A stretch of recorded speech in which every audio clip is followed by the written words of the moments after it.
सवसाहूर्णम।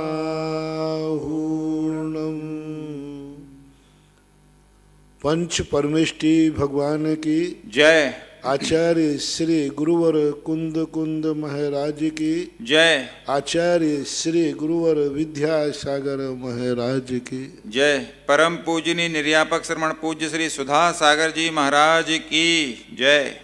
पूज्य श्री के चरणों में समस्त जिज्ञासा कर्ताओं की ओर से कोटि कोटि नमोस्तु।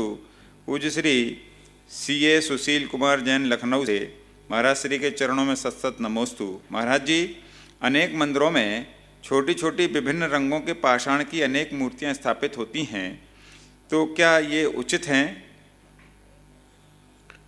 भगवान के कलर ही अनेक अनेक रंगों में थे, इसलिए होने में तो कोई कलर से संबंध में हमारे यहाँ कोई विशेष चर्चा नहीं है। कलर के संबंध में कोई चर्चा शास्त्रों में नहीं की। पाषाण की, धातु की, रत्नों की, इन सब की मूर्तियों का उल्लेख मिलता है। कलर के संबंध में कोई ज़्यादा चर्चा शास्त्रों में नहीं है। संध्या जैन, मदर टेरेसा नगर, जबलपुर, नमोस्तु महाराज। महाराज श्री, मंदिर से मानस्तंभ की दूरी कितने फीट की होनी चाहिए? मंदिर से मानस्तंभ की दूरी कितने फीट की होनी चाहिए? पहली बात तो आज जो मानस्तंभ हैं, इनके संबंध में वास्तु के हिसाब से बड़ा विचार नहीं है, क्योंकि प्रायः अपने मंदिर पूर्व और उत्तरमुखी होते हैं और मंदिर के सामने कोई भी पिलर या मानस्तंभ का खम्भा आना वास्तु शास्त्र ठीक नहीं मानते। शास्त्रों में भी 4 मानस्तंभ होते हैं चारों दिशाओं में। यदि चारों दिशाओं में मानस्तंभ बने तो फिर भी ठीक है, लेकिन चारों दिशाओं में मानस्तंभ बनेंगे तो चतुर्मुखी मूर्ति बैठेगी। तो ये सारी समस्याओं के रूप में मानस्तंभ की जो ऊंचाई जितनी कम हो सके उतना होना चाहिए। कम से कम ऊंचाई, यानी जैसे शिखर है, मंडप है, श्रृंगार चौकी है, उससे नीचे हो, अथवा कम से कम इतनी दूर हो कि जितने मंदिर की ऊंचाई, मानस्तंभ की ऊंचाई है, उसकी जो छाया है वो मंदिर के दरवाजे पर नहीं पड़ना चाहिए। यानी मानस्तंभ की जितनी ऊंचाई है उतनी दूर कम से कम श्रृंगार चौकी से होना चाहिए। श्रृंगार चौकी यानी मंदिर की सीढ़ी, जहाँ मंदिर की पगतली रखते हैं, पहला पग, वहाँ से लेकर के, यानी मंदिर की नींव जो चबूतरा है, जगती कहलाती है, वहाँ से लेकर के जितना मानस्तंभ ऊंचा है उतनी दूरी तो कम से कम होना ही चाहिए। जब सूर्य का उदय प्रातःकाल होवे तो सूर्य के उदय की जो परछाई मानस्तंभ की है वो मंदिर की देरी पर, दरवाजे पर नहीं पड़ना चाहिए। इतनी दूर बनाते हैं तो फिर भी 33 नंबर से मान्यता दी जा सकती। पहली बात तो है ही नहीं, बनाते हैं तो इतनी दूर बनाना चाहिए, ऐसा माना जाए। तृप्ति जैन, मुजफ्फरनगर, नमोस्तु महाराज जी। जिज्ञासा है, द्वादशांग और आगम ये 2 शब्द आते हैं, तो द्वादशांग अलग चीज़ है और आगम अलग चीज़ है क्या, या एक ही चीज़ है? आगम का, द्वादशांग का नाम ही आगम कहलाता है। अपने यहाँ आगम का अलग से कोई शब्द नहीं है, लेकिन जब हम अध्यात्म और आगम की चर्चा करते हैं तो अध्यात्म अलग है और आगम है सिद्धांत। अध्यात्म ग्रंथ अलग हो गया और सिद्धांत ग्रंथ को आगम कहते हैं। द्वादशांग में तो सभी आगम में ही आते हैं, लेकिन हम द्वादशांग के अंतर अपन 4 अनुयोग करते हैं, तो अनुयोग में सिद्धांत ग्रंथ जो आगम के अनुसार है, बाकी सब अध्यात्म ग्रंथ कहलाते, भावना ग्रंथ कहलाते। भावना ग्रंथों में एक प्रकार की भावनाएं रहती हैं और सिद्धांत ग्रंथों में एक सत्य, वह सत्य रहता है जो भावना से प्रभावित नहीं होता। वो जो है सो है, आपकी समस्या आपकी भावना से उसको कोई लेना देना नहीं है, ऐसा माना। वंदना जैन, सतना, मध्य प्रदेश, नमोस्तु भगवान। देवता गण जब भगवान के कल्याणक में आते हैं तो उनका वैक्रियक शरीर क्या आम नागरिकों को देखने में आता है? यदि देवता चाहें तो वे दिखा सकते हैं। यदि देवता चाहे कि हम नहीं दिखाएंगे तो नहीं आएगा, चाहेंगे तो आ जाएगा। क्या कल्याणकों में सब देवलोक के सभी देवगण आते हैं, अभियोग्य वगैरह सब आते हैं? तो कुछ कल्याणकों में नहीं आते। जैसे कुछ कल्याणक ऐसे होते हैं, गर्भ कल्याणक, जन्म कल्याणक। जन्म कल्याणक में भी जब भगवान का अभिषेक होता है तब उस समय चारों निकाय के देव वहाँ उपस्थित रहते हैं। दीक्षा कल्याणक में भी चारों निकाय के देवों का अनिवार्य आने का उल्लेख नहीं किया गया।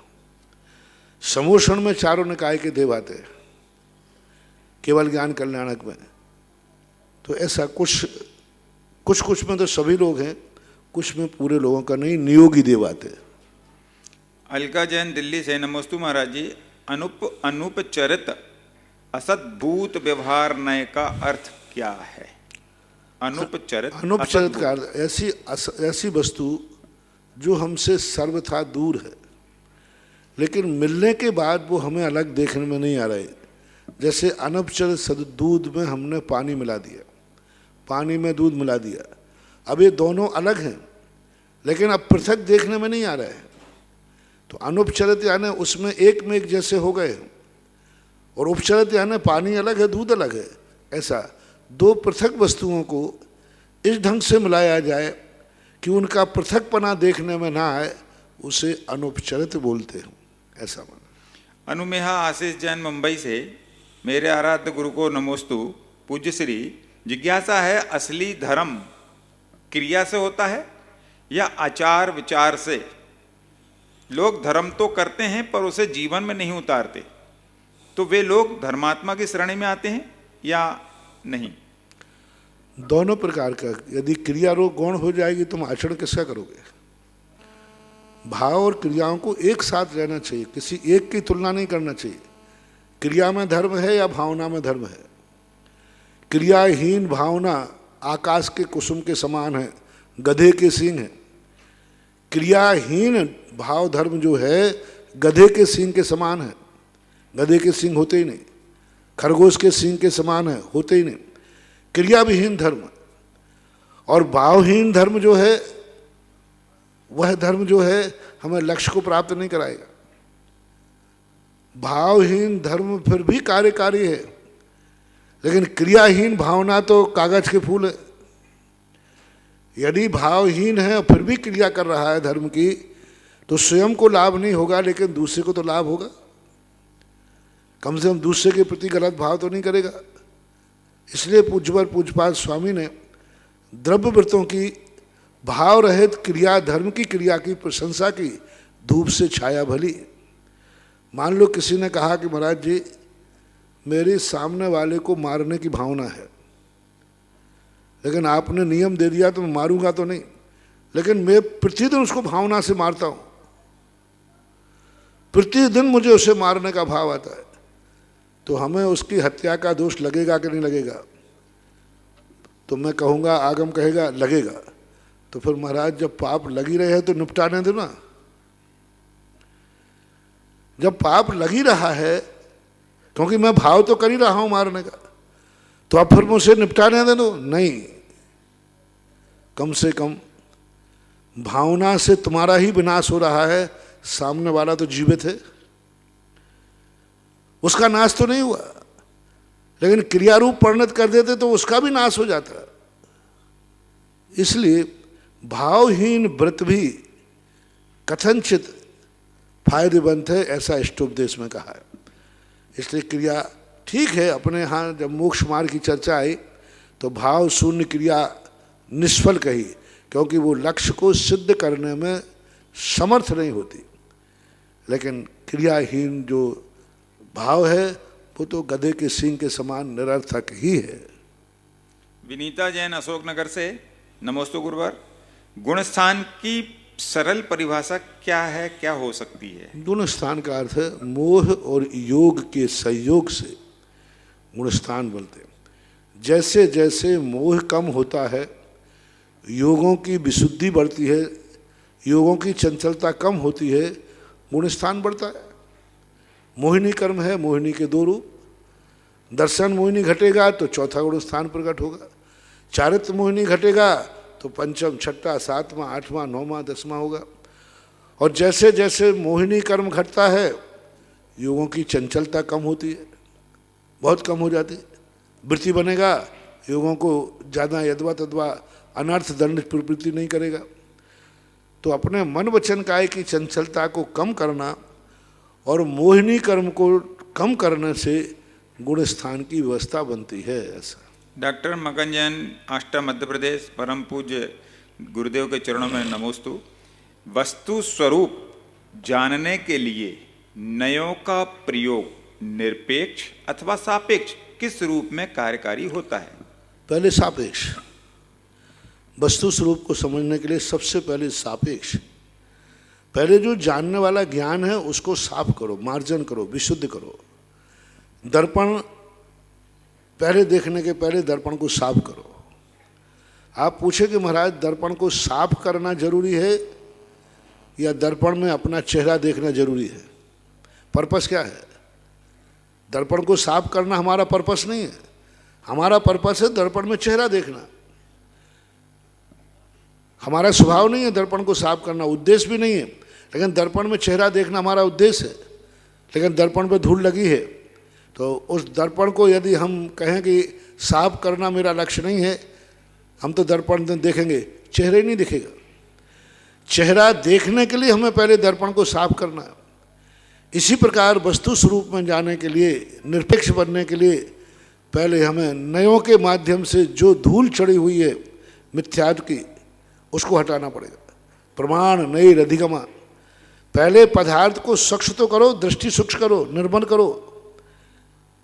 तो पहले दर्पण की धूल साफ करने के लिए नए सापेक्ष होना जरूरी है। सबसे पहले जो नए सापेक्ष नहीं होगा उसे निरपेक्ष होने का अधिकार ही नहीं। नए सापेक्ष होकर समझने के बाद फिर बाद में जाकर के निरपेक्षता आती है। डायरेक्ट सापेक्ष छोड़कर निरपेक्ष हो जाएगा, वो मिथ्या दृष्टि हो जाएगा, वस्तु स्वरूप तक पहुंच ही नहीं पाएगा। पूज्यवर अमृतचंद सूरी महाराज ने श्री कलसा जी के अंदर स्पष्ट उल्लेख किया।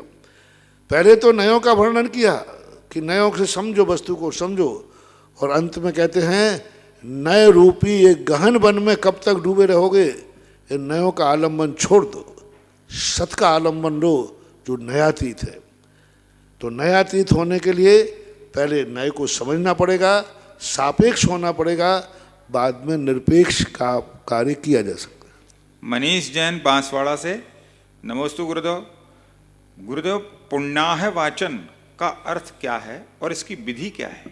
पुण्याह वाचन का अर्थ होता है कि जो हमने यज्ञ किया है वो हमने किस लिए किया। एक तो भावनात्मक और एक फलात्मक।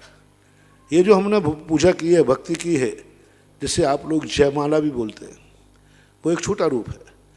उसी को बड़े रूप में जाकर हवन आदि के में पुण्यवाचन कहते हैं। पुण्यवाचन यानी इस यज्ञ की उपलब्धि का वाचन करना। इस यज्ञ से क्या क्या मिलेगा, क्या क्या मिल सकता है, क्या क्या लाभ होते हैं, उसका वाचन करने का तो पुण्य वाचन। श्रीमती राजकुमारी रतन चंद जैन, बासोदा से। पूज्य श्री को चरणों में कोटि सा नमन।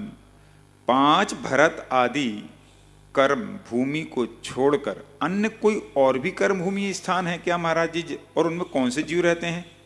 बहुत सारे 170 कर्म भूमि होते हैं।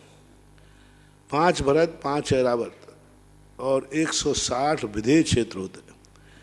इन सब में कर्म भूमि होती है। हमारे जैसी व्यवस्था होती है। विधेय क्षेत्रों में जैसे चौथे काल में व्यवस्था होती है वैसे ही होती है। तीर्थंकर होते, चक्रवर्ती होते, वज्र सब नाराज संगन होता। भरत ऐरावत में 6 कालों की व्यवस्था होती है। और एक लास्ट में कर्म भूमि है स्वयंभू रमण समुद्र, वहाँ पर त्रियंच ही रहते हैं, मनुष्य नहीं रहते। महेंद्र जैन, पत्रकार, इंदौर। गुरुदेव के चरणों में नमोस्तु। पूज्य श्री जी का अभिषेक व शांति धारा प्रायः खड़े होकर ही की जाती है, लेकिन महामारी के बाद से सावधानी के कारण सिर्फ एक व्यक्ति शांति धारा बैठकर करते हैं। इसमें कोई दोष तो नहीं है? नहीं करना चाहिए अब, लेकिन मूर्ति नीचे है, क्या कारण है? आगम सहमत तो नहीं है। खड़े होकर के ही करने का प्रावधान है, खड़े होकर के ही करना चाहिए। ऐसा उल्लेख मिलता है त्रिलोय परिणति के अंदर कि जन्म कल्याणक जहाँ पांडुक शिला पर मनाया जाता है, वहाँ पर दोनों तरफ 2 सिंहासन रखे हुए हैं। बीच में पांडुक शिला पर भगवान बैठते हैं और आजू बाजू 2 सिंहासन बने हैं। एक सिंहासन पर सौधर्म इंद्र बैठता है, एक पर ईशान इंद्र बैठता है। इन 2 सिंहासनों पर बैठने का वर्णन मिलता है। लेकिन बैठने का वर्णन मिला है, लेकिन जब अभिषेक करते हैं तो सौधर्मेंद्र उस सिंहासन पर खड़े होकर के ही अभिषेक करता है। इसलिए अभिषेक तो खड़े होकर के ही होना चाहिए। आपातकाल की व्यवस्था अलग चीज है। विजय जैन मुंबई से, मुनिश्री को बारंबार नमोस्तु। महाराज श्री, पर्यायों का उत्पाद गलन होता है तो क्या सिद्ध भगवान की पर्याय भी उत्पाद गलन होता है? उसमें भी क्या वो शाश्वत होती है? प्रति समय, क्योंकि वो अनंत सुख भोग रहे हैं। अगुरु रघु गुण के माध्यम से उनकी प्रति समय नया नया अनुभव सुख कर रहे हैं। तो जब नया नया सुख का अनुभव कर रहे हैं तो वो सुख तो कहीं ना कहीं से खर्च तो कराई गई, बराबर उनका प्रति क्षण उत्पाद व्यय होता है, क्योंकि द्रव्य का लक्षण ही उत्पाद व्यय है। उत्पाद व्यय के बिना द्रव्य द्रव्य नहीं कहलाता। ब्रह्मचारी श्रीपाल भैया, अमलाहा सेहोर, नमोस्तु महाराज श्री। लोग प्रश्न करते हैं हमसे कि सूतक में हम रुपया दान आदि कर सकते हैं कि नहीं? क्या सूतक में रसीद कटवाना दान करना सार्थक है? कोई बात नहीं। नोट एक ऐसी चीज़ है जिसको कभी सुआ सूतक नहीं लगता। आपके घरों में, दुकान पे भी देख लीजिए, किसी व्यक्ति को आप कुछ छूते नहीं हैं, लेकिन वही दुकान पर नोट देवे तो क्या धोखे लेते हो? मुद्रा को कोई सुआ सूतक नहीं होता। किसी भी समय धन का दान दिया जा सकता है। आंचल जैन इंदौर से, त्रैबार नमोस्तु। पूज्य श्री गुरु, हर 2 साल में, हर 2 वर्ष में मुझे कहीं गिरी हुई जीवित गिलहरी के बच्चे मिल जाते हैं, फिर मैं उन्हें थोड़ी बड़ी करके छोड़ देती हूँ। अब तक मैंने 14 गिलहरियों को बड़ा करके छोड़ दिया है। गुरुदेव, ऐसा क्यों हो रहा है? और इसमें मुझे तो कोई दोस्त तो नहीं लग रहा है, मुझे हमेशा नीचे गिरी हुई ही मिलती हैं। कोई बात नहीं, आप अच्छा काम कर रहे हैं उनको पालन करके, क्योंकि नहीं तो थोड़ी देर बाद कोई जानवर खा जाएगा, मार देगा। कोई दोष नहीं, अच्छा भाव। अरुण जैन कोठारी अजमेर से, मेरे परम उपकारी गुरुदेव के चरणों में नमोस्तु। पूज्य श्री, किसी स्वर्गीय व्यक्ति की पुण्यतिथि की स्मृति के उपलक्ष्य में उस स्वर्गीय व्यक्ति का नाम शांति धारा में नाम बोल सकते हैं क्या? फायदा नहीं है, कुछ बोलने में कोई आपत्ति नहीं है, लेकिन फायदा क्या है? वो तो जहाँ चला गया चला गया, कोई उपयोगिता नहीं है, लेकिन बोलने में कोई बाधा भी नहीं। माया जैन, वंदना नगर इंदौर, महाराज श्री के चरणों में नमोस्तु। मेरी जिज्ञासा यह है कि आत्मानुभव की तीव्र भावना होने पर भी आत्मा का आनंद क्यों प्रकट नहीं होता? भावना करने मात्र, अभी मैंने कहा ना, पुजवर कुंदकुंद स्वामी ने मोक्षाधिकार में कहा कि जेल में बंद व्यक्ति भावना करने मात्र से जेल से मुक्त नहीं होगा। उसे मुक्त होने के उपाय जानना पड़ेंगे, जेल से बाहर निकलने की विधि जानना पड़ेगी, पुरुषार्थ करना पड़ेगा। मां चिंतन करता रहे कि मैं शुद्ध हूँ, मैं मुक्त हूँ। जेल में बैठकर भावना भरा है, मैं मुक्त हूँ, मैं सिद्ध हूँ, मैं समस्त कर्मों से रहित हूँ। इतने करने मात्र से वह संसार से मुक्त नहीं हो जाएगा, उसको पुरुषार्थ करना पड़ेगा। इसी प्रकार आप भावना भा रहे हैं कि हमारे अध्यात्म के आत्मा की अनुभूति हो, लेकिन आत्म अनुभूति तक पहुँचने के जो बाधक कारण हैं, उन बाधक कारण को तो हटा नहीं रहे, बाधक कारण को तो हटाने का भाव भी नहीं कर रहे, तो अनंत काल तक भी तुम्हारे लिए वह आनंद है। सबसे पहले यदि चिंतन किया है तो इसमें बाधक क्या बढ़ रहा है, उन बाधक कारणों को समझो। और कुंदकुंद स्वामी द्वारा समय सार के मोक्षाधिकार में आपके इस प्रश्न का बहुत अच्छा प्रारंभ में ही 2-3 गाथाओं के माध्यम से उन्होंने समझाने का प्रयास किया है। मैना जैन नैनवा से, जिसके इष्ट एक हों, पूज्य श्री के चरणों में नमोस्तु। पूज्य श्री, जिसके इष्ट एक हों, जिसका शास्त्र एक है और जिसके गुरु एक हैं, वो विवाह संबंध कर सकते हैं? मतलब समझे विवाह, प्रश्न ऐसे ही लिखा है, जिसके इष्ट एक हों, जिसका शास्त्र एक कोई हो। प्रश्न ही नहीं। देवसाद गुरु से कोई प्रश्न जोड़ने का, क्या भगवान से विवाह कर रहे हो? दूसरी जिज्ञासा इनकी है, इससे क्या सज्जातित्व की रक्षा हो? सात गुरु दोनों के एक हों, ऐसा संबंध बहुत सोने में सुहागा है। थोड़े बहुत गुण कम भी मिले तो भी कर लेना चाहिए, क्योंकि दोनों के गुरु, दोनों के ब्याई जी के, तुम्हारे दोनों गुरु एक हैं, दोनों के भगवान एक हैं, दोनों का नमोकार मंत्र एक है, दोनों का शास्त्र एक है। सोने में सुहागा, वंडरफुल। कोई भी ऐसे लोगों से संबंध जोड़ने में कतई सोचने की जरूरत नहीं है, वो संबंध बहुत इष्ट और मंगलदायी होता है। इनकी जिज्ञासा है अग्रवाल और खंडेलवाल अगर विवाह सबसे संबंध बड़ी कर चीज लें। कोई थोड़ी बहुत खटपट होगी भी, तो जब दोनों का गुरु एक ही है तो जाओगे तो वहीं शिकायत लेके, दोनों का भगवान एक ही है तो मंदिर में तो टकराओगे ऐसा। और ये अंतर्जातीय जो विवाह- अंतर जाति विवाह है, इस संबंध में बेटर अच्छा यही है, फर्स्ट एंड फर्स्ट अपनी जाति में ही विवाह करो, क्योंकि खंडेलवाल खंडेलवाल में, अग्रवाल अग्रवाल में, जायसवाल जायसवाल। इसका मूल कारण है कि कुछ क्रियाएं ऐसी होती हैं जो जातिगत होती हैं, जिसका संबंध धर्म से नहीं होता। यदि आप अपनी सजाति में ही संबंध करेंगे तो बहुत कुछ तुम्हारी क्रियाओं में ज़्यादा विपरीतता नहीं आई। पहला तो यही विचार करना चाहिए। लेकिन सेकंड नंबर पर, क्योंकि फर्स्ट ही फर्स्ट नहीं होता, सेकंड नंबर पर आप जो अग्रवाल है, जायसवाल है, खंडेलवाल है, परवार है, गोलापुरम है, गोलालाल, ये आपसी में संबंध किया है। क्योंकि जिनका धर्म एक हो, जिनका गुरु एक हो, जिनका शास्त्र एक हो, वहाँ पर ये अंतर जातियों का विचार नहीं करना चाहिए। लेकिन जब विचार पहला तो वही करो, सेकंड में ये, तीसरे नंबर पर फिर कोई उपदेश हमारे शास्त्रों में नहीं है। श्रीमती पद्मावती जैन इंदौर से, गुरु चरणों में मेरा बारंबार नमन बंदन। विचारों को वश में रखिए तो तुम्हारे शब्द बनेंगे, शब्दों को वश में रखिए वह तुम्हारे कर्म बनेंगे, कर्मों को वश में रखिए वह तुम्हारी आदत बनेंगे, और आदतों को वश में रखिए वह तुम्हारा चरित्र बनेगा। तो महाराज जी, व्यक्ति आदतों को वश में कैसे रखें? किनको बस में? आदतों को, आदतों को, आदत को बस में रखने का सवाल ही नहीं उठता। आदत को बस में नहीं रखा जाता, आदत के बस में हो जाता है व्यक्ति। अपने बस में आदत को क्या रखना हम, और यदि जो आदत है उसको मोड़ना पड़ेगा आपको।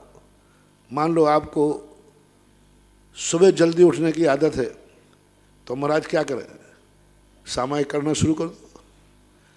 आपको पढ़ने की आदत है तो कोई साथ पढ़ना शुरू कर दो। तो आदत को जो है बदला जा सकता है अपने विचारों के अनुकूल। जो जो आदतें हैं जो मजबूरी में कार्य करना पड़ते हैं, जैसे आपने कहा कि महाराज मैं तो मोबाइल तो रखूँगा, बिना उसके नहीं चल सकता, आज आदत है, ठीक है रख लो, नमोकार मंत्र की टोन डाल लो, किसी गाने की मत डालो, कुछ ना कुछ तो टोन डालना पड़ेगी, नमोकार मंत्र की डालो। महाराज टीवी तो देखूंगा, बिना टीवी के घर की सुना लगता है, ठीक है चालू कर लो, लेकिन उसमें गंदे चीज़ें मत देखना, प्रवचन आदि सुनना। तो उस आदत को अपन परिवर्तित कर सकते हैं अपनी इच्छा के अनुसार। आदत अपनी इच्छा के अनुसार यदि परिवर्तित होती है तो वो आदत हमारे लिए नुकसानदायक ना होकर के सहयोगी बन जाती है। अंजू जैन इंदौर से, नमोस्तु महाराज जी। महाराज जी, मेरा बेटा पहले बहुत धार्मिक था, धर्म करता था, लेकिन परिस्थितियों की वजह से धर्म से विमुख हो गया, अजैन से शादी कर ली, गुप्ता लड़की से। अब गुरुजी उसको धर्म के मार्ग पर दोबारा कैसे लाएं हम? हमारे पास कोई उपाय नहीं, क्योंकि ऐसे लोगों के लिए माइक से कुछ भी बोलना अराजकता फैलाना है। यदि मैं कोई कह दूं तो फिर लोग यही कहेंगे अभी तो शादी कर लो महाराज, बाद में रास्ता बना देंगे। इससे अराजकता फैलती है। ऐसे लोगों को तो दंडित करना ही उचित मार्ग है। महेंद्र जी का प्रश्न है, नमोस्तु गुरुदेव। जीवन में सुखी और संतुष्ट होने के लिए दो शक्तियों की आवश्यकता होती है, एक सहन शक्ति और दूसरी समझ शक्ति। महाराज जी, दोनों शक्तियों का उपयोग किस प्रकार करके और परिस्थितियों में, किन परिस्थितियों में किया जाए उन शक्तियों का उपयोग, जिससे हमारी सफलता पर शक ना हो? मुख्तार साहब ने मेरी भावना के अंदर एक लिखा है, वस्तु स्वरूप विचार खुशी से सब दुख संकट सहा करें। वस्तु स्वरूप का चिंतन करें। सहिष्णु होने के लिए ये करना में चिंतन है, विपाक विषय, अपाय विषय, धर्म ध्यान का चिंतन करना। मैंने किया है, उसे भोगना पड़ेगा। समझ का अंतर है कि हम सामने वाले को भी समझें। उस स्थान पर तुम होते तो क्या करते? तुम्हारे लिए समझना है सामने वाले ने ऐसा क्यों किया, तुम होते तो क्या करते, और उसकी क्या परिस्थिति रही होगी, उसने ऐसा क्यों किया। तो समझने के लिए हमें दुनिया को समझना है, और सहन करने के लिए हमें अपने आप को समझना है। सहनशीलता आती है अपने आप को समझने से। अपना त्रिकाली स्वभाव समझने से, और समझदारी आती है दुनिया को समझने से, दुनिया का त्रिकाली स्वरूप समझने से। ये दोनों में अंतर है। परम पूज्य आचार्य गुरुवर संत शिरोमणि से 108 विद्यासागर जी महामुनिराज के परम प्रभावक शिष्य निर्यापक श्रमण मुनि पुंगव श्री सुधासागर जी महाराज के पवित्र पावन चरणों में जिनवाणी चैनल और सुधा कलश चैनल के माध्यम से देख रहे देश विदेश के सभी श्रावकों की ओर से कोटिशः नमोस्तु नमोस्तु नमोस्तु गुरुवर। परम पूज्य श्री के आशीर्वाद से तपोदय तीर्थ क्षेत्र पर जो विभिन्न योजनाएं चल रही है उनमें आज बहुत सारे भक्तों ने अपनी भावनाएं भाई है। सबसे पहले जो सहस्कूट जिनालय यहाँ बन रहा है और जिसका काम बहुत द्रुत गति से यहाँ चल रहा है, उसमें एक मूर्ति 1 लाख रुपए की राशि श्रीमती चंदा बहन जी दमोह। दूसरा नाम है स्वर्गीय भंवर देवी जी धर्मपत्नी प्रकाश चंद जी की स्मृति में श्रीमती राजकुमारी धर्मपत्नी स्वर्गीय त्रिलोक चंद जी, रितेश जी, रमेश जी समस्त निगोतिया परिवार जयपुर। तीसरा नाम है श्रीमती रमिता पुत्री श्री विवेक वर्धन जैन जयपुर। और जो बड़े बाबा की वेदी का काम चल रहा है जिसमें सोने का काम बहुत शीघ्र ही प्रारंभ होने वाला है, उसके लिए 10.120 ग्राम सोना श्रीमती राजकुमारी धर्मपत्नी स्वर्गीय श्री त्रिलोक चंद जी, रितेश जी, रोमेश जी समस्त निगोतिया परिवार के द्वारा आज यहाँ दान दिया गया है। और क्षेत्र पर जो सर्व सुविधा युक्त धर्मशाला का निर्माण हो रहा है उसमें 1 कमरे की घोषणा निर्मल जी, सुशील कुमार जी, मनीष जी, हर्षित जी जैन जगराव लुधियाना की ओर से घोषणा की गई है। और तीर्थ क्षेत्र पर आज तीर्थ रक्षक बनकर श्रीमती विद्या धर्मपत्नी श्री प्रकाश चंद जी गदिया ब्यावर ने 1,11,000 रुपये की राशि से तपोदय तीर्थ क्षेत्र के तीर्थ रक्षक बने हैं। और 16 दिवसीय विधान जो परम पूज्य से के आशीर्वाद से यहाँ चल रहा है शांति महामंडल विधान, उसमें 3 नाम मेरे पास आए हैं। पहला नाम है व्रती श्राविका विजय लक्ष्मी जैन पत्नी श्री महेंद्र कुमार जी, वैभव टीना काव्य जैन सांगानेर, प्रभास जैन छतरपुर, कुंतीलाल जी, रमेश जी, नरेश जी गदिया नशीराबाद। तीनों परिवारों ने 11,11,000 रुपये की न्योछावर राशि की घोषणा की है। और क्षेत्र पर जो वृक्षारोपण का कार्यक्रम चल रहा है 51 रुपये का 1 वृक्ष है, उसमें आर्या आराध्य जाया विमल जैन बेंगलोर, दयांश भूपेंद्र जैन उदयपुर, संभवी भूपेंद्र जैन उदयपुर। आप सभी ने 1-1 वृक्ष यहाँ लगाने की घोषणा की है। आप सभी के दान और पुण्य की अनुमोदना। महाराज श्री एक जिज्ञासा क्या आशीर्वाद के लिए आया है। अध्यक्ष प्रबंध निदेशक आगम वाणी चैनल, पूज्य गुरुदेव के चरणों में बारंबार नमोस्तु। गुरुदेव आज इस पंचम काल में चारों ओर घोर मिथ्यात्व और अज्ञानता के कारण सभी जीव बहुत दुख से व्याकुल है, चारों ओर सुख की तलाश में भटक रहे हैं और सुख को पाने के लिए किसी भी हद तक जाने के लिए तैयार है, लेकिन अज्ञानता के कारण न तो इस संसार में एक पल भी सुख से रह पा रहे हैं और न ही अनंत सुख को समझ पा रहे हैं। इस अज्ञानता को दूर करने का एक ही उपाय है कि हमें आगम को समझना होगा, लेकिन हम सभी में इतनी बुद्धि नहीं है कि हम आगम को समझ सके। आगम को सरल भाषा में समझाएं और समझने के लिए उसके अनुसार चलने के लिए ज्ञान रिद्धि के धारी आप जैसे गुरु ही समर्थ हैं। अतः गुरुदेव आगम की वाणी आपके मुखारबिंद से विश्व में पहुंचाने के लिए एक और जे सैटेलाइट चैनल का शुभारंभ 31 दिसंबर से कर रहे हैं। आपका भरपूर आशीर्वाद चाहते हैं जिससे कि आपकी वाणी को आगम वाणी चैनल के माध्यम से आगम वाणी जिनवाणी के अंदर नहीं, ये अलग ही नया चैनल बना रहे महाराज। देखो, समझने के लिए हमारे शास्त्रों में लिखा पारो नथ सुदृढ़म वयम च दुम्मेह। आगम का कोई पार नहीं है। एक एक पूर्व कोटि वर्ष तक भी पूर्ण आगम नहीं कर पाते, और जब समझदारी आ जाए तो एक अंतर मुहूर्त में भी गणधर परमेष्ठी को पूरे आगम का ज्ञान हो जाता है। तो ये अपनी उपादान शक्ति के ऊपर आधारित है। और जितने आप आज के वर्तमान के समय में आपका यंत्र ही 3 शक्तियां किसी भी धर्म को प्रभावित कर सकती हैं, मंत्र, तंत्र और यंत्र। मंत्रों की शक्तियां आज उतनी ज़्यादा प्रभावकारी नहीं है क्योंकि उसके सिद्ध साधक नहीं है। तंत्र विद्या आज बेईमानों के हाथ में चली गई, उसका दुरुपयोग हो गया। अब मात्र बचता है यंत्र। हमारे शास्त्रों में यंत्र की भी चर्चा आई। यंत्र के माध्यम से सुख, यंत्र के माध्यम से प्रचार, यंत्र के माध्यम से, यंत्रों में ये सब आपके मोबाइल है, आपका टीवी है, आपके ये सब उसमें आते हैं। तो आज का युग यंत्र का युग है, पूरा विश्व यंत्र के ऊपर आधारित हो रहा है, हर चीज यंत्र पर चली गई, हाथ से भी सब चीजें स्लिप हो गई, सब चीजें यंत्र पर चली गई, हर व्यक्ति यंत्र में। बस अब इतनी देर है कि खाने के बाद पचाने की मशीन और पेट में लगना, बस बाकी तो सब हो गया। मुंह तक आने तक वस्तु तो यंत्र से हो गई, मुंह के बाद अभी यंत्र नहीं लग पाया है, यहां तक तो यंत्र पहुंच गया है। तो आज का यंत्र के युग में जब युग ही यंत्र का चल रहा है तो उसका उपयोग धर्म के लिए कर लेना चाहिए। जब मैंने कहा ना अभी कि तुम मोबाइल के बिना नहीं जी सकते हो तो कोई बात नहीं, कम से कम टोन तो नमोकार मंत्र की डालो। तुम्हें चित्र लगाना ही पड़ेगा, कोई ना कोई मोनो लगाना पड़ा है तो अपने भगवान का मोनो लगा लो। तो यंत्र में जब जीना ही है तो इस यंत्र के माध्यम से आप बहुत बड़ा काम देखो। अभी लॉकडाउन के अंदर यदि ये लाइव नहीं होता, ये यंत्र नहीं होता, तो इतना बड़े विश्व ने जो ऐसे संकट के समय भी धर्म ध्यान किया है, संकट के समय भी घर बैठे 50 सालों में जितना प्रवचन लॉकडाउन में लोगों ने सुना, इतना साक्षात नहीं सुना। जय हो। साक्षात सुनने वाली सभा अधिक से अधिक 20,000, 25,000, 50,000, इससे ज़्यादा और क्या सभा करोगे।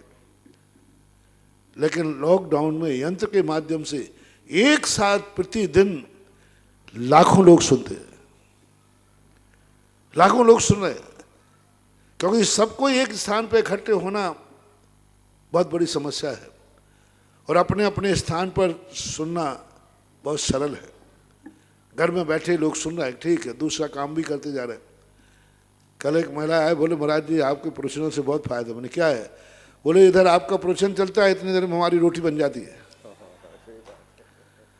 बोले हमने तो रसोई में फिट करा लिया है, रोटी बनती जाती है, आपका प्रवचन सुनते जाते हैं, दोनों काम हो जाते हैं, समय भी वही है, कोई बात नहीं। एक काम के साथ दूसरा काम का उपयोग में थोड़ी कमी आती है, लेकिन फिर भी बहुत कुछ समझ में तो आ ही जाता है। और बोले कई बार तो प्रवचन में इतने दत्तचित्त हो जाते हैं कि रोटी जल जाती है।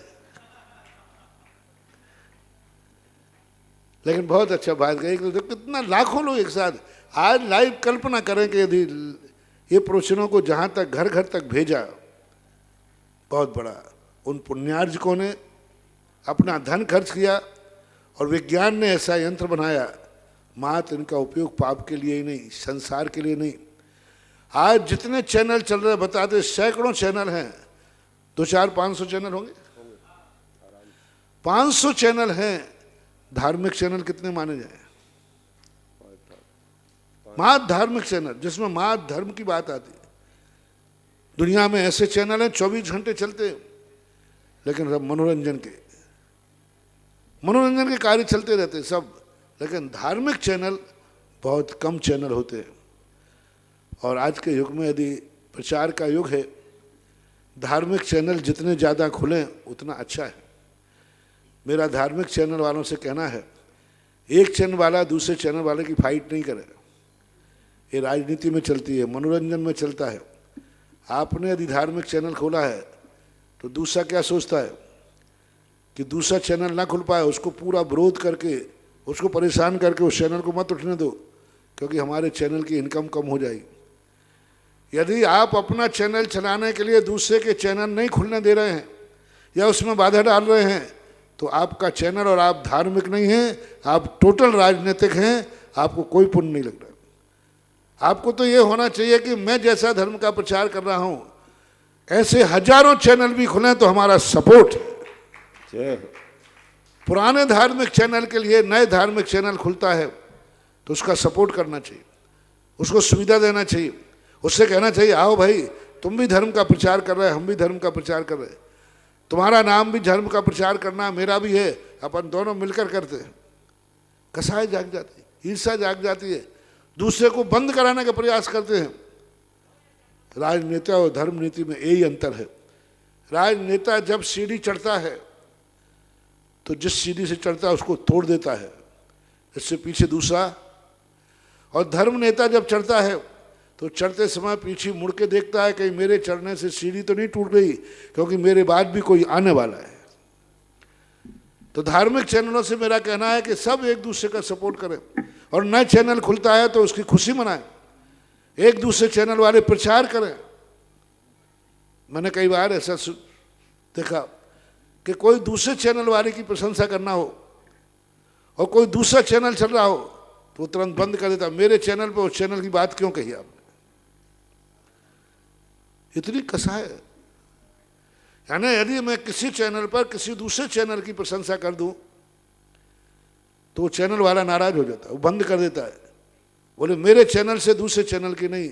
बंधुओं, तुम धार्मिक नहीं हो, फिर तुम्हारा चैनल धार्मिक नहीं है। बल्कि ये कहना चाहिए दूसरे चैनल का प्रचार यदि मेरे चैनल से होता है तो हमें खुशी है। ऐसी खुशी करोगे तो ये चैनल खोल करके धार्मिक कहलाएंगे, पुण्य भी कमाओगे। और तुम एक दूसरे को केकड़े बन करके जियोगे तो ये धार्मिक का ढोंग है, धार्मिक का नाम है, धार्मिक नहीं हो सकता। इसलिए मेरी तो खुशी है कि जितने धार्मिक चैनल खुलेंगे यंत्र के माध्यम से सारे विश्व में कोई प्रचार करेगा। धार्मिक चैनल की सबसे बड़ा सपोर्टर मेरा ये है, सबसे बड़ा सपोर्टर ये है कि धार्मिक चैनल पर कभी भी ये नहीं आएगा संडे हो या मंडे रोज खाओ अंडे। कम से कम अंडे को शाकाहारी तो बताया नहीं बताया जाएगा, कम से कम शराब का विज्ञापन तो नहीं होगा। इतना तो कम से कम धार्मिक चैनल होने के नाते, और वो भी जैन नाम से हो, आगम हो, जिनवाणी हो, पारस हो, सुधा क्लास हो, और कोई भी अरहंत आदि जो भी चैनल होते हैं, ये कम से कम जैन नाम होने से स्पष्ट रूप से हिंसा का प्रचार तो नहीं होगा। इसलिए मेरा आशीर्वाद है, प्रचार करें। और इसलिए आशीर्वाद है कि आपके चैनल पर कोई जिन धर्म विरोधी प्रचार नहीं होगा। महाराज श्री आगमवाणी चैनल के अध्यक्ष और प्रथम प्रबंध निदेशक ने आपके प्रवचन से 31 दिसंबर को सुबह 8 से 9:30 बजे तक आपका प्रवचन लाइव चलाएंगे और इसी से उनकी शुरुआत कर रहे हैं, तो आशीर्वाद चाहते हैं। अगली जिज्ञासा है अनिल पहाड़े पैठन से। नमोस्तु गुरुदेव, मेरी जिज्ञासा है कैलाश पर्वत पर भरत चक्रवर्ती ने 72 जिनालय बनाए थे, वह कैलाश पर्वत पर अभी कहीं भी नजर नहीं आते, उनका कुछ भी प्रूफ नहीं दिखता है, तो महाराज श्री वो कहाँ गए? असंख्यात वर्ष हो चुके, पौधगले की तो थे, सोने के थे तो क्या हुआ? हिमालय ही कितना नीचे आ गया, हिमालय ही कितना धराशायी हो गया। तो पूरन गलन स्वभाव वाला पुद्गल होता है। अब उनका क्या अस्तित्व है क्या नहीं है हम नहीं कह सकते। अगली जिज्ञासा है सोनिया जैन, वैशाली, गाजियाबाद से। महाराज श्री के चरणों में मेरा त्रिबार नमोस्तु। महाराज जी, मेरी जिज्ञासा ये है कि जब तीर्थंकर बालक का जन्म होता है तो उन्हें पांडुक शिला पर ले जाते हैं, तो पहला अभिषेक कौन करते हैं तथा जन्म का अभिषेक स्त्रियों द्वारा करना चाहिए या नहीं? कृपया जिज्ञासा करें। सौधर्मेंद्र ही करता है, नियोग तो सौधर्मेंद्र का ही है। पूज्यवर कुंद कुंद की मूल परंपरा में जिनसेन स्वामी महाराज ने सौधर्मेंद्र से ही अभिषेक कराया, और सौधर्मेंद्र ही अभिषेक करता है, दूसरे इंद्र अभिषेक करते भी नहीं। माँ सौधर्मेंद्र करता है, मूल परंपरा कुंद कुंद की मूल परंपरा कह रहा हूँ, उसमें मात्र एक ही इंद्र करता है और शेष लोग कुछ नहीं करते। इंद्र अभिषेक करता है, इंद्राणी जो होती है वो बालक का श्रृंगार करती है, परिमार्जन करती है। बस ये दो उल्लेख मिलते हैं और कोई चर्चा नहीं। अगली जिज्ञासा ऑडियो के माध्यम से। महाराज जी, मेरा प्रश्न यह है कि जब हम पूजा कर रहे होते हैं मंदिर जी में और कोई हमारा रिलेटिव्स या पहचान वाला आ जाता है और घरेलू बातें करने लगता है, तो उसका उत्तर दें या ना दें? क्योंकि जब हम लोग अर्घ्य चढ़ा रहे होते हैं तो मन तो पूजा में रहता है, लेकिन अगर उत्तर नहीं देते हैं तो उसको बुरा लगता है। तो यह कहाँ तक उचित है? कृपया लग जाए तो 100 बार बुरा लग जाए। यदि तुम मौन हो जाओ ना, मौन हो जाओ, तुम मौन लेकर के बैठ जाओ तो वो कुछ पूछो वो 1-2 बार कहेगा, वो क्या हो गया। तुम खुद मौन नहीं लेके बैठे, मौन लेके बैठो, एक दिन उसको पता चलेगा, दूसरे दिन वो जान लेगा भैया ये मौन पूर्वक पूजा करते हैं। हमारे आचार्य श्री ने जब शुरू में हम लोग थे तो हम लोग बहुत छोटी छोटी उम्र में थे, बहुत छोटे, तो छोटी उम्र के महाराजों के पास लोग ज़्यादातर बैठते और गप्पे करते, तो लोग उठाने से नहीं उठते, वो अच्छे लगते छोटे छोटे महाराज बातें करने में। जैसे छोटे छोटे बच्चे लगते ना, ऐसे हम लोग छोटे छोटे बच्चे थे 20-22 साल के। तो आचार्य ने कहा कि देखो ये महाराज जी वो लोग तो जबरदस्ती बुलवाते हैं, पूछते हैं, और पहचान के होते वो बड़े बड़े लोग होते, पंडित होते हैं, बूढ़े लोग होते हैं, बड़े बड़े लोग होते, और पहचान के होते, वो आके बैठ जाते और प्रश्न पूछते हैं। तो क्या करें, उनको कैसे उठाएं? उठाएंगे तो ये तो बहुत बड़े बड़े लोग हैं, सेठ लोग हैं, समाज के बड़े बड़े लोग हैं, पंडित हैं, और नहीं बोले तो इनको बुरा लगेगा। तो आचार्य ने कहा बोलना नहीं, मौन। पंडित वो कुछ पूछेंगे, तो वो अच्छा आपका मौन है, और फिर ज्यादा कहें हमें बड़े महाराज के पास जाओ, मुंह से मत बोलना बड़े महाराज से जाओ, नहीं तो वो पकड़ लेंगे तुम्हें। तुमने ये बोल दिया बड़े महाराज के पास जाओ तो वो समझ लेंगे आपका मौन नहीं है, इशारे से लो। तो हम लोगों ने अपनाया, बड़े सफल हुए। अच्छा बोले नमस्ते महाराज आपका मौन है, पधारो साहब।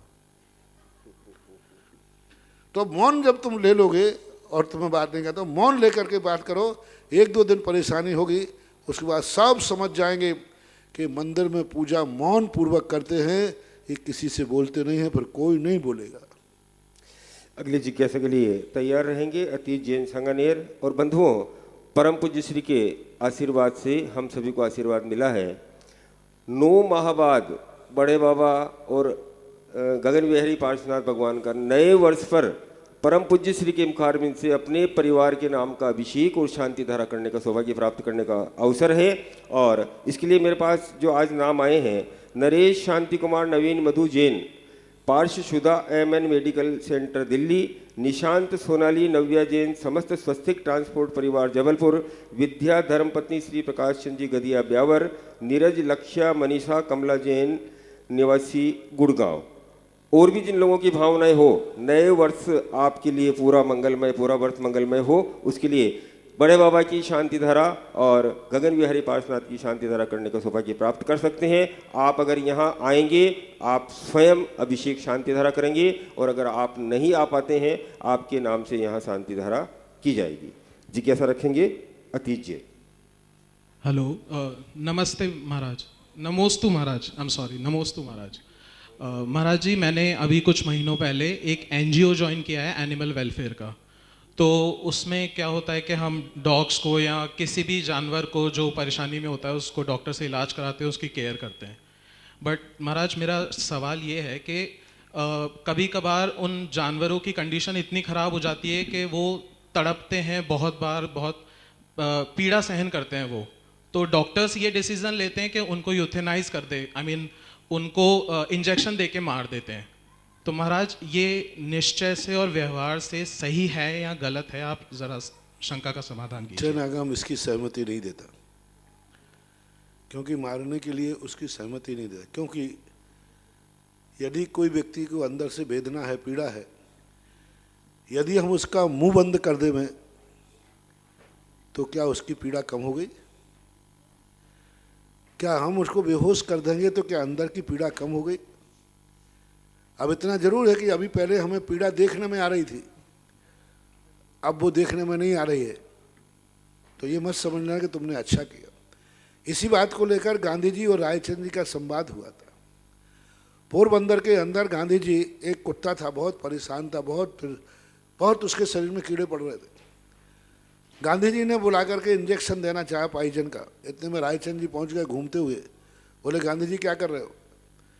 बोले इस कुत्ते का उद्धार कर रहा हूँ, ये बहुत तकलीफ में है, मैं पॉइजन का इंजेक्शन लगा दूँ जिससे शांति से मर जाएगा। गांधी जी ने, रायचंद जी ने, बोले जैन थे रायचंद जी, उन्होंने कहा गांधी जी क्या कुत्ते से पूछा कि वो मरना चाहता है कि नहीं? बोले ऐसी वेदना में कौन नहीं मरना चाहेगा? आप कुत्ते से पूछा, आप बोल रहे हो? बोले कुत्ता बोलता है क्या? कैसी बात करते हो रायचंद जी? बोले कुत्ता बोलता है, हम जैनी लोग कुत्ता की भाषा जानते हैं। गांधी जी ने कहा कि आप जानते तो पूछो कुत्ते से क्या करता है, कुत्ता मरना चाहता है कि नहीं? रायचंद ने कहा मैं पूछ लूंगा। सारे लोग, भीड़ इकट्ठी हुई। रायचंद जी इतना बड़ा पत्थर उठा के ले गए और कुत्ते के सामने जाकर यूं किया पटकने के लिए, और जैसे ही कुत्ते के सामने पत्थर पटक लगे कुत्ता के उठते नहीं बन रहा था और वो पे कर कर भाग गया। गांधी जी ने रायचंद जी ने कहा, देखा कुत्ते ने कुत्ते की भाषा में जवाब दे दिया कि मैं मरना नहीं चाहता। यदि वो मरना चाहता तो सिर कर देता, हाँ देखो मारो, जल्दी मारो मुझे, मैं मरना चाहता हूँ। देखा वो कितनी दीनता के साथ पे कर रहा है, मुझे मत मारो, गिड़गिड़ा रहा है, इतने दीन वृत्ति से वो देख रहा है, मुझे मत मारो, मुझे जिंदा रहने दो, और वो क्या करके चला गया। इसका सिद्ध गांधी जी ये मरना नहीं चाहता। उसी बात को लेकर बताते गांधी जी अहिंसा से प्रभावित हुए थे और रायचंद जी को अपना गुरु माना था। बोले ये तो हमसे बहुत बड़ा पाप हो जाता, बहुत बड़ा पाप हो जाता, कुत्ता तो मरना नहीं चाहता और मैं मार डालता। इसलिए कोई भी जानवर मरना नहीं चाहता।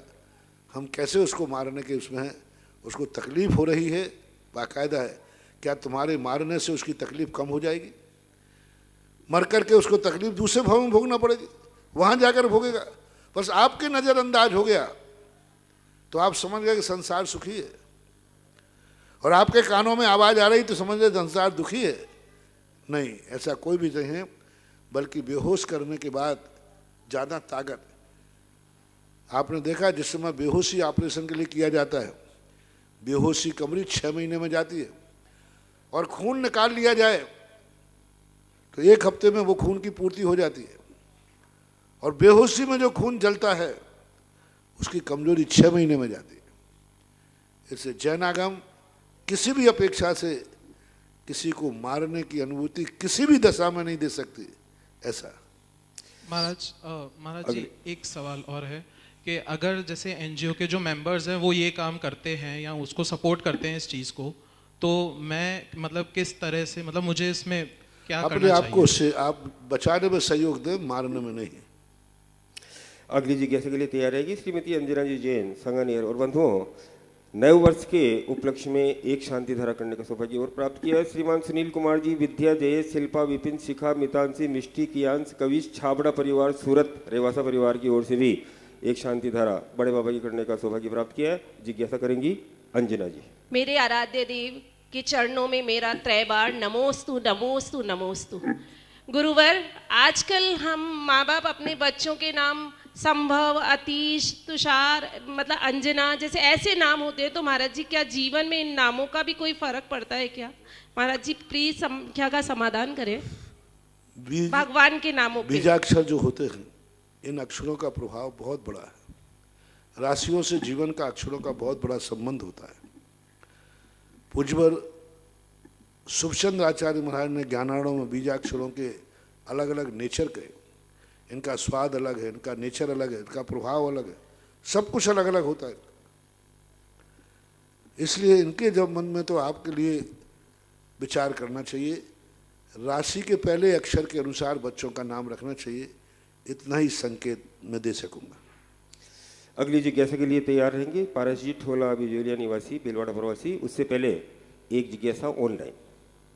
ललितपुर से शीलचंद जैन अनौरा परिवार का निरापक मुनि पुंगव श्री सुधा समाज को त्रिवार नमोस्तु। गुरुवर, हमारी जिज्ञासा है कि जैसे कोई पुरुष 10 तारीख को मर गया और 11 तारीख को उसको जलाया गया, तो क्या 12 तारीख को मंदिर खाली उठा सकते हैं? और दूसरी बात यह भी है, और फिर 12वें दिन क्या तेल नहीं कर सकते हैं, द्रव चढ़ा सकते हैं? गुरुवार जैसे कोई महिला मर गई तो कुछ लोग कहते हैं कि यह तो 11 दिन का सूतक लगता है, तो क्या महिला का 11 दिन का, पुरुष का 13 दिन का, ऐसा कोई शास्त्रों में है? गुरुवार शंका का समाधान कर। पहली बात है कि सूतक के संबंध में मान लो 1 दिन पहले मरण को प्राप्त हो गया, कई बार डेड बॉडी दूसरे दिन जलाई जाती है, लेकिन सूतक का जो समय है वह आपका शुरू पहले दिन से ही हो गया। लेकिन जब का जलाया है उससे आपके 12 दिन गिने जाएंगे। पहले दिन भी आपका सूतक है, वो गिनती में नहीं आएगा, वो आपकी गलती है, आपका दोष है। मरने के दिन का सूतक एक्स्ट्रा है, यानी आज 1 दिन पहले मरा है और दूसरे दिन जलाया तो आपको 13 दिन 14 दिन का सूतक लगेगा। यानी जिस दिन से मरते हैं जलाते हैं उस दिन से 13 दिन है, उसके पहले जो डेड बॉडी रखी रही वो आपको सूतक में शामिल करना पड़ेगा। एक बात। अब रही बात उसके दूसरे दिन खारी उठाने के लिए बैठक के लिए अभी व्यवस्थाएं हैं। कई बार ऐसा होता है कि आज व्यक्ति को नहीं उठाते हैं तो कल से पंचक लग जाएगी और भी कोई, तो कई बार उसको दूसरे दिन भी उठा लेते हैं। उसके संबंध में तो कोई आगम में चर्चा है नहीं। मरण करने के बाद, जलाने के बाद बैठक के संबंध में, तीये की बैठक के संबंध में जैन आगम में कोई चर्चा नहीं, ना इसका कहीं उल्लेख है कि तीसरे दिन क्या करना चाहिए। कोई चर्चा नहीं है, नाम ही नहीं लिया तीसरे दिन का, ना दूसरे दिन का, ना तीसरे दिन का, ना चौथे दिन, कोई चर्चा नहीं है। उसी दिन बाद जलाने के समय के बाद जो है 13 दिन गिनना, यानी 13वें दिन शांति विधान, और जो पहले मरण है यानी 14 दिन, 14वें दिन फिर शांति विधान होगा। महिला और पुरुष के संबंध में जैन आगम में कोई अलग से भेद नहीं किया कि महिला का कम हो, पुरुष का ज़्यादा हो। मरण का सूतक 12 दिन का, 13वें दिन शांति विधान का विधान कर सकते। पर चिठोला। मेरे आराध्य गुरुवर निर्यापक श्रमण गुरुवर मुनिश्री के पावन चरणों में सत सत वंदन। नमोस्तु गुरुवर। गुरुवर, मेरी जिज्ञासा है कि संवत 1226 में जब श्रेष्ठी लोलार्क उज्जैन से यात्रा करते हुए यहाँ पधारे थे, उन्हें रात्रि में स्वप्न आया था और उन्हें अगले दिन उन्होंने कुंड के वहाँ खुदाई करके मूर्ति निकाली थी। तो गुरुवर, मेरी जिज्ञासा है कि उस समय भी यह क्षेत्र विकसित था, तो उस समय यात्री आते थे और वो मूर्ति कितने समय तक यहाँ विराजमान रही और उसके बाद अब कहाँ पर है? गुरुवर जिज्ञासा समाधान करें। यह क्षेत्र कम से कम 2855 वर्ष पुराना क्षेत्र है। जय हो। भगवान पारसनाथ का ध्यान का जो समय है, यानी केवल ज्ञान जिस दिन हुआ उससे 8 दिन पहले भगवान पारसनाथ इस भूमि पर पधारे थे। उस समय यहाँ कुछ नहीं था। 2855 दिन बाद उनको केवल ज्ञान की प्राप्ति हुई, आज से 2855 वर्ष पूर्व। और केवल ज्ञान होने के बाद ये भूमि अपने आप में अतिशय क्षेत्र रूप धारण कर ली। भगवान आए और विहार करके चले गए। लगभग 46 दिन तक भगवान का समोषण यहाँ पर लगा और 46वें दिन भगवान यहाँ से विहार करके चौलेश्वर पारसनाथ की पहाड़ी पर पहुँच गए और वहाँ जाकर फिर उनका दूसरा समोषण स्थापित हुआ। उसके बाद ये सामान भूमि जैसे अपन कार्यक्रम करते हैं और कार्यक्रम करके चले जाते हैं। उसके बाद में फिर यहाँ मूर्ति कब बैठी, कैसे बैठी, इसका कोई इतिहास आगम में नहीं मिलता है। मात्र यहाँ पर एक सामान नदी किनारा है, एक पठार है, बगीचा है। तो लोलार जैसे आप लोग यात्रा करते करते पहले बैलगाड़ियाँ बगीचों में रुकती थी, जहाँ बैलगाड़ियाँ जाती थी, जहाँ बगीचा होता था वहाँ रात्रि के डेरे डल जाते थे। ऐसे ही वो लोलार के सेठ अपने धंधे व्यापार से काफला लेकर चलते थे और वो यहाँ रात्रि विश्राम किया। नदी किनारे नेचुरल रूप से कुंड था, बनाया हुआ तो अभी बाद में है, कुंड था। उनको स्वप्न के द्वारा आया, इस कुंड के अंदर पार्श्वनाथ भगवान विराजमान हैं, उनको आप निकाल करके मंदिर बनाइए। उन्होंने स्वप्न के अनुसार यहाँ के समाज को इकट्ठा, जो भी समाज रही हो, बिजौलिया नहीं थी उस समय, शेरगढ़ था, शकरगढ़ था, शकरगढ़ था। हालांकि बिजौलिया भी पुराना है। महाराणा प्रताप, राणा प्रताप जो महाराणा हो, उनकी ससुराल बिजौलिया ही रही है, तो 400-500 साल पुराना तो है ही। लेकिन शकरगढ़ जो है उससे पुराना है, 12वीं शताब्दी के भी पहले का है। शकरगढ़ जो है 2855 साल पुराना है, पारसनाथ के समय का है शकरगढ़, क्योंकि शकरगढ़ का उल्लेख शास्त्रों में मिलता है। और वहाँ इनको विराजमान कर, तो उस मूर्ति को कुंड में से निकाला गया, वो मूर्ति निकली। वो मूर्ति इतनी छोटी थी कि उसी के लिए शिखर मंदिर बनाया गया था और बना करके पुराना निज मंदिर और 4 कोनों पर 4 मंदिर लोलार्क के द्वारा बनाए गए थे। उसके बाद ये मूर्ति कुछ वर्षों तक, लगभग 100-150 वर्षों तक ये मूर्ति उसमें रही। उसके बाद मूर्ति चोरी चली गई। मूर्ति चोरी जाने के बाद फिर ये खंडहर पड़े रहे, वर्षों तक खंडहर पड़े रहे। यहाँ पर कोई भी मूर्ति उसमें विराजमान नहीं थी। 2000 या 2002 में 2002 में जब मैंने पूरा इतिहास यहाँ का के पढ़ा, समझा, शिलालेख पढ़े, इसका इतिहास खोजा, और इतिहास खोजने के बाद फिर विचार आया कि वो मूर्ति तो अब मिलने वाली है नहीं, तो फिर जाकर के यहीं के पाषाण की मूर्ति का निर्माण करके उस मंदिर में विराजमान किया, जो आज निज मंदिर पारसनाथ के सामने। यह इसका इतिहास है, यह इसकी स्टोरी है। नमोस्तु गुरु। तैयार रहेंगी सुमिता जी पाटिल जयपुर, और उससे पहले एक जिज्ञासा ऑडियो के माध्यम से। गुरुवर नमोस्तु नमोस्तु नमोस्तु रमेश गजिया गांधीधाम। गुरुवर, अभी कोरोना काल में अभी पिछले 1 महीने से सारे बाजार खुले हुए हैं, धंधे सब कर रहे हैं, शादी ब्याह भी सब कर रहे हैं। हमारे गांधीधाम में एक ऐसा कार्यक्रम हो रहा है पिछले 3 महीने से कि जूम पे ये अभिषेक पाठ 7 बजे चालू करते हैं और 8 बजे तक वही करते हैं। और वहाँ के जो 2-3 आदमी आते हैं, वो जूम वाला वो घर पे बैठ के वो बोलता है और मुझसे वो अभिषेक करते हैं।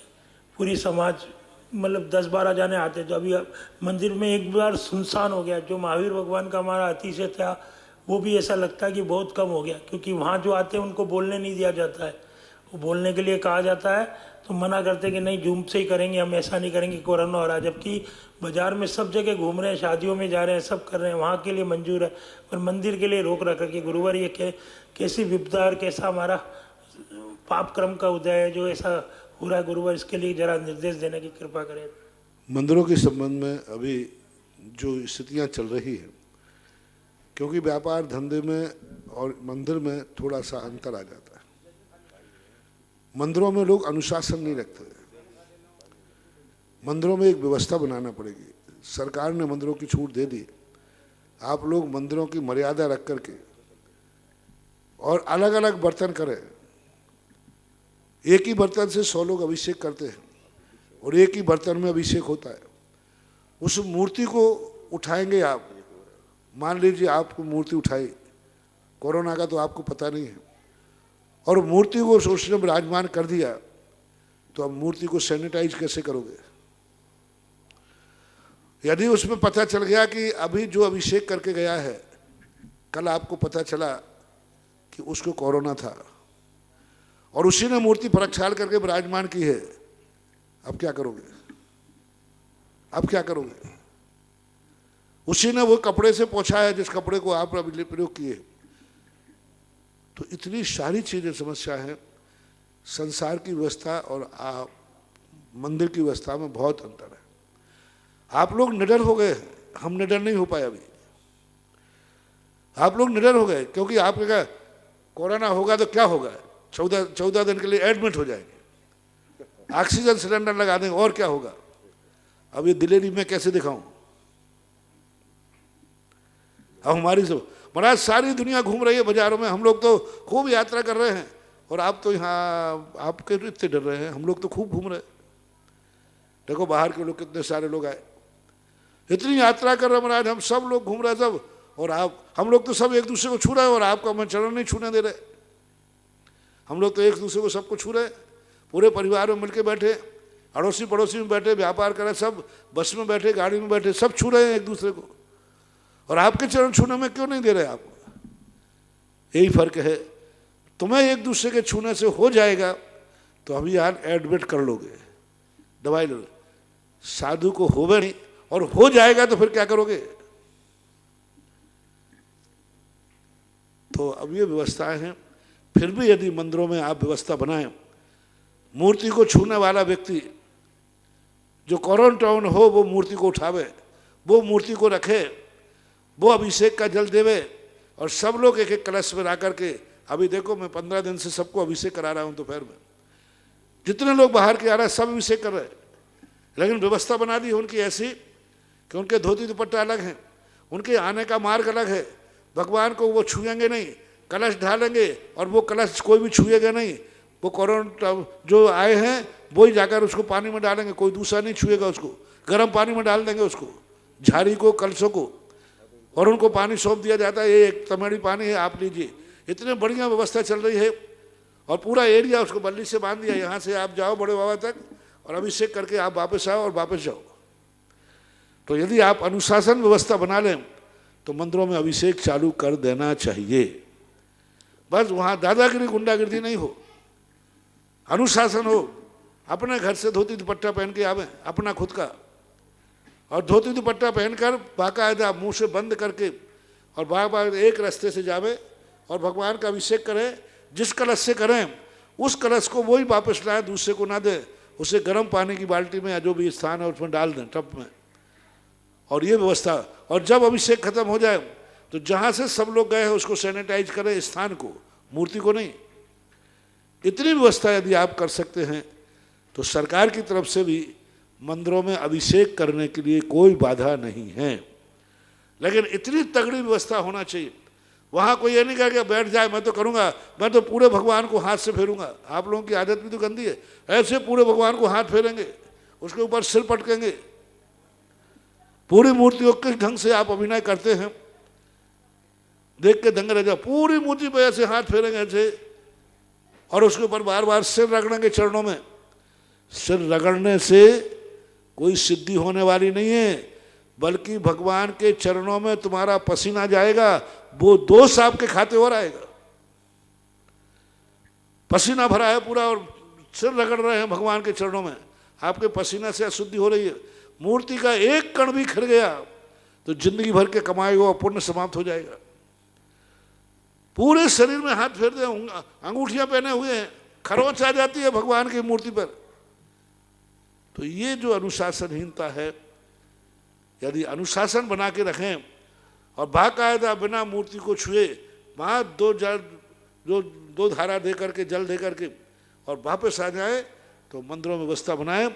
आप अपने गांधीधाम में यदि करना चाहते तो इस प्रकार की व्यवस्था बनाएं, बैठ करके बिल्कुल अनुशासन बनाएं और अनुशासन पूर्वक करें, तो ये सुविधा दी जा सकती है, कर देना चाहिए, किसी को भी आपत्ति नहीं होना चाहिए।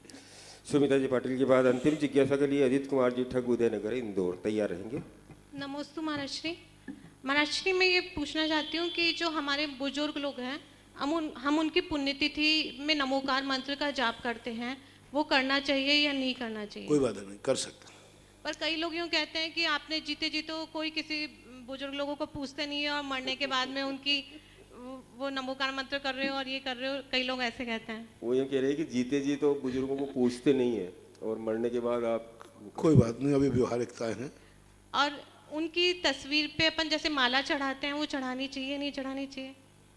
माला, तस्वीर पे माला चढ़ाने, माला चढ़ाते हैं ना तस्वीर, ये आगम सम्मत नहीं है। माला आदि पहनाना इस शास्त्रों का नहीं है, ये पाश्चात्य संस्कृति है, पाश्चात्य सभ्यता है। फोटो के ऊपर माला आदि पहनाने के उल्लेख हमें कहीं देखने में नहीं आया। अंतिम जिज्ञासा अजीत कुमार जी ठग, उदयनगर जी महाराज की जय। गुरुवर के चरणों में बार बार नमस्तु नमस्तु नमस्तु। मेरी जिज्ञासा वर्तमान जो महामारी चल रही है उससे संबंधित है कि जैसा कि हमें जो मिला है 2 गज दूरी, मास्क है जरूरी, परंतु महाराज मेरा जो ये है कि जिनकी रोग प्रतिरोधक क्षमता अच्छी होती है वो भी इस महामारी से काफ़ी कुछ बचे हुए हैं।